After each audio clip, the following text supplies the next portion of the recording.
We're gonna come back to that. We're gonna talk about what happened with my grandfather and him. They wanted to send him to a different hospice. Almost unbelievable, if you ask me. I'm just gonna put it to you like this: we all have to be very aware of the healthcare system, and particularly as it pertains to hospice for a lot of minorities, for people in general. I think it's super important because a lot of us are being pushed to these inpatient units, and this is something I've been screaming for 10 years. Now, I'm gonna give you the story of my grandfather and what happened to him. God bless his soul. He passed away about 2 weeks ago, but 4.5 weeks ago, they tried to push him to another hospice from the hospital. This is super important because he and I have different last names, so no one actually understood what was going on.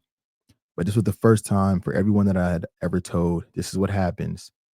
And when everyone talks to me about, Henry, you've grown the company substantially. Congratulations, you've done a great job. But why aren't you as big as the other companies? In full transparency, we're much bigger than, but we don't have 7 locations. So we don't aggregate all of these patients together from 7 locations. And that's really what they're doing. They don't talk about their one location census, their one location census. We're not worried about that. But what happened was my granddad's in the hospital. We get a call because his regular case manager is out. So we get a call from this substitute case manager, if you will. Calls my uncle, and my uncle said, Henry, I want you to talk to you. I want you to hear this. They're talking about hospice with Papa. I said, perfect. I would love to hear this conversation. Because what they told me for 10 years is that they give you a list, and that list helps you pick whoever you want. And I've always questioned that because if someone gave me a list with 25 companies on it, bare minimum in the age of Google, I'm going to go online and figure out, well, who has the best reviews. That's bare minimum.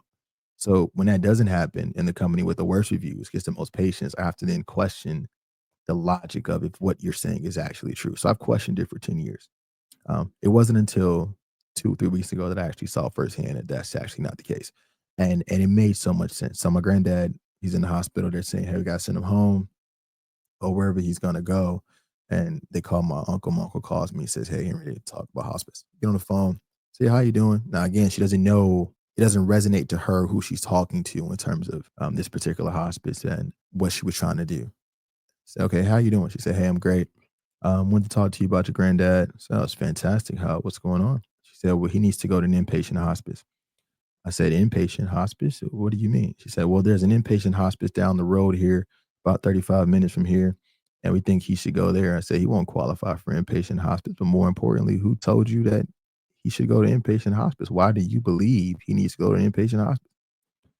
He took a break, walked away, came back maybe about a couple of seconds later. She says, oh, you know what? I don't think he'd qualify, but I still think he should go to this particular hospice. Now, this is the very hospice that I've been saying forever has the worst reviews, but gets all the patients. And the reason that we know is because, and I've been saying this since day one, when you're starting a company, it is very important that you go and hire someone from a bigger company as fast as possible. You want information? Go hire somebody from a bigger company. Once we did that, we learned everything we needed to know. So now I'm no longer questioning anything. But this conversation put into perspective from my uncles, from my family, for everyone that's ever wondered what this is really like. They got to see it firsthand. We've been told for 10 years that we give people a list, a hospice list, and you get that list and you pick from that list. And I've said I've never believed that because there's no way this company is getting this many hospice patients from this particular hospital with terrible reviews, with terrible readmission rates. There are always people that always come back and forth to the hospital. It doesn't make any sense. But then I saw it firsthand. What they did was they called us. They suggested heavily that this person goes to this inpatient unit, which is what they do to minorities, which I've been telling you because they don't think that we're going to go back. They believe that we're going to go back and forth to the hospital, and that's going to mess up the admissions to readmissions for the hospital. Hospitals don't get paid when someone goes home and comes right back to the hospital for the same thing. They don't get paid.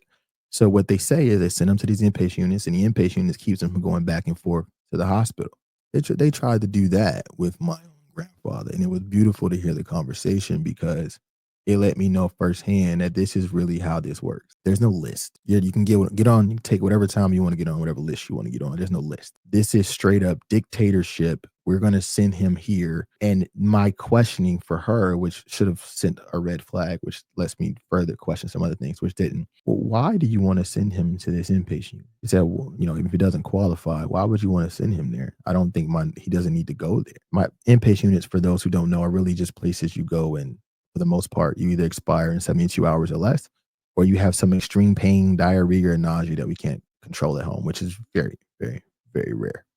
Which wasn't his case. And so she came back to say he doesn't qualify, but I still think he should go to this hospice. Well, do you know any other hospices that he might like to go to? Can he get an option? Well, this is just the one that I recommend. Who are you? Tell me her name again. I said, man, this is interesting. I don't think I've ever met you. This is just where we think he should go. I say, man, respectfully, I appreciate it, but the family's gonna look for some options and get back to you. Now, she was a substitute. She never came back with any other options. And I can't make this stuff up. I really can't. And I was just so interested in finding out why someone would want to do this. And so we did some research because again, we've hired some people from these other companies. And I asked one of them, I said, hey, I had a question for you. This happened to my granddad. So I'm no longer guessing. These are no longer a hypothesis. This is actually what happened. I'm not guessing anymore. That was it this person? I said, how did you know? That person is connected to this person over here. And I said, oh my God. So literally that's what we're up against because I've been wondering how are they getting all the patients if they do bad work? The patients are constantly being readmitted to the hospital. And more importantly, they have really bad reviews. She said, well, that's pretty much how it is. I said, I appreciate it. So I said that to say, I want to thank everyone who has been going out on a limb. And when you go to the hospitals and you have to beg for precious, I know how hard it is for us. I know how hard it is. When you go to the hospital, you gotta beg for precious you can't tell them one time. You can't tell them 2 times. You can't tell them 3 times. You gotta tell them 4 times, "I want precious hospice." Well, they're gonna say, "Well, what about" no, no, no, no. No, no, no, no. I want precious hospice. And that's how we've grown our business.